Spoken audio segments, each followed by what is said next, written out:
Delhi blast के तार अब सीधे तौर पर फरीदाबाद के अल फलाह यूनिवर्सिटी से जुड़ रहे हैं। कमरा नंबर 13, बिल्डिंग नंबर 17, यानी वहीं से व्हाइट कोट टेरर का ब्लूप्रिंट तैयार किया गया था। अब जांच एजेंसियां इसी यूनिवर्सिटी के हर कमरे, हर चैप्टर की तहकीकात में जुटी हैं। ऐसे में सवाल उठ रहा है कि क्या अल फलाह यूनिवर्सिटी आतंक की फैक्ट्री बन चुकी थी?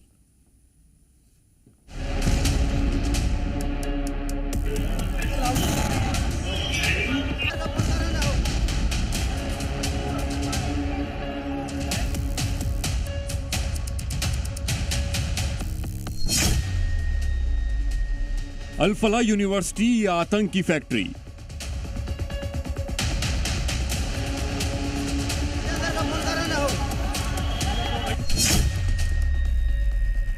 फरीदाबाद के कॉलेज में जैश का टेरर सेंटर।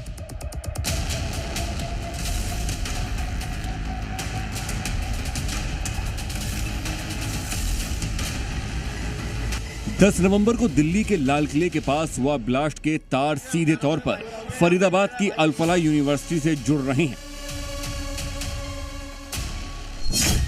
इस धमाके में doctor Shaheen Shahid, doctor Muzammil Shakeel, doctor Adil Ahmad, doctor Umar और अब डॉक्टर निसार उल हसन एक एक कर आतंक की हर कड़ी फरीदाबाद की अल फलाह यूनिवर्सिटी से जुड़ती जा रही है। जिसके बाद सवाल उठना लाजमी है कि क्या अल फलाह आतंक का अड्डा था? फरीदाबाद की अल फलाह टेरर मॉड्यूल में अब नया नाम जुड़ा है, डॉक्टर निसार उल हसन का, जो दिल्ली कार ब्लास्ट के बाद से लापता हैं।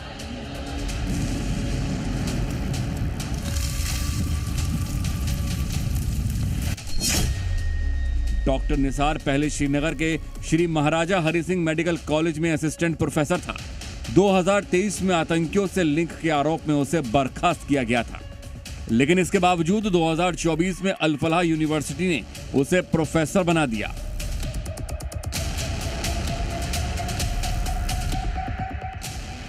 अब सवाल उठ रहे हैं कि यहां टेरर लिंक वाले डॉक्टरों को नौकरी क्यों मिली?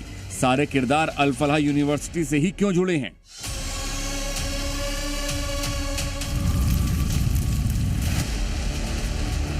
दरअसल फरीदाबाद में अल फलाह यूनिवर्सिटी ही वो जगह है जहां इस आतंकी साजिश की पूरी स्क्रिप्ट लिखी गई थी। अल फलाह यूनिवर्सिटी का बिल्डिंग नंबर 17 आतंकियों का मीटिंग पॉइंट था और कमरा नंबर 13 में बैठकर दिल्ली में धमाके का प्लान तैयार किया गया। पकड़े गए आतंकियों से पूछताछ में खुलासा हुआ है कि अल फलाह यूनिवर्सिटी की बिल्डिंग नंबर 17 का कमरा नंबर 13 में आतंकवादी मिलते थे। तीसरी मंजिल में मुज़्ज़मिल का कमरा था और मुज़्ज़मिल के साथ वाला कमरा उमर का था। मुज़्ज़मिल और उमर अच्छे दोस्त थे। दोनों 3 महीने से आतंकी संगठन के संपर्क में थे। यहीं से अक्सर अपने हैंडलर से बात करते थे। लगभग 15 लोगों की गिरफ्तारी अब तक हो चुकी है। उससे ज्यादा लोग जो है डिटेन किए गए हैं और उनसे पूछताछ चल रही है। वो सभी इस यूनिवर्सिटी से जुड़े हुए हैं। यहाँ पर इस यूनिवर्सिटी से जुड़े लोगों की गिरफ्तारी कश्मीर में भी हुई है। 1997 में बनी और 2015 में मान्यता प्राप्त हुई इस यूनिवर्सिटी में इस तरह के आतंकी पल रहे थे। ये एक बड़ा सवाल खड़ा कर रहा है।